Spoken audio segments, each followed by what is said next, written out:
to seek a new era of détente and to revive the kind of communications, the kind of strategic dialogue that the US and China used to have. We can't afford the US and China not to work together. Well, I think one of the key lessons of détente is that it takes two to tango.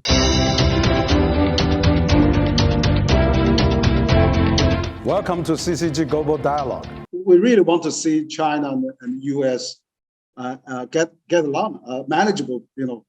Admit their differences. There's some problems. Let's face it. But we shouldn't go to the extreme of really I'm going to contain everywhere, or I'm going to drive up the military budget of all the countries in the region and everywhere. So that's really concerning, because given how dangerous, how vulnerable the world we are facing now, we can't afford the US and China not to work together. A rising power and an established power are quite likely to come into conflict. This is one of the patterns of history. And the interesting thing about the relationship between the US and China is that it went through a period of being relatively harmonious and cooperative, the era of what I call Chimerica. But then quite quickly, Chimerica, the partnership between the US and China, which was mainly economic in its nature, began to crumble and was replaced by something that looked and sounded a lot like a Cold War. So the lesson of history is, when you're in a Cold War, it's good to recognize that and not be in denial about it. And it's also good to recognize that Cold War is better than World War III. The most important thing is to manage the relationship, manage the technological competition, manage the ideological competition, to avoid escalation to outright world war. That's the critical lesson, I think, of the first Cold War. You think that from historical point of view, can different values, different system, in the end, they can somehow really at least not converge, but at least they are peacefully coexisted. Well, I think one of the key lessons of détente is that it takes two to tango. Both sides need to be ready to make concessions, or it's simply not going to be meaningful. So it seems to me that there are eminent practical reasons why Washington and Beijing should be talking more. And the first step, I think, is to try to put aside the Cold War rhetoric and learn the language of détente again. These relationships were based on an understanding of mutual interest. And I think that should be the basis of a new era of détente.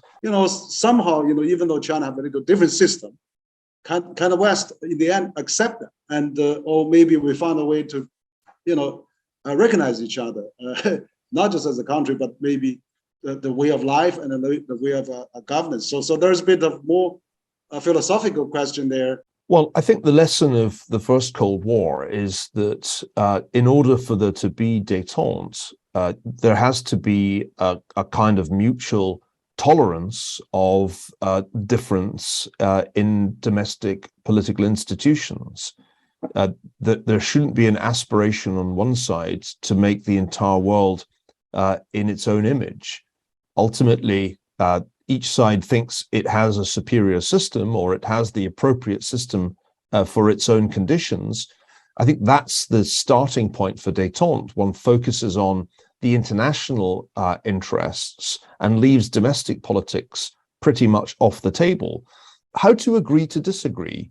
That was the essence of how Kissinger and Zhou Enlai dealt with the problem of Taiwan, ushering in half a century of what became known as strategic ambiguity.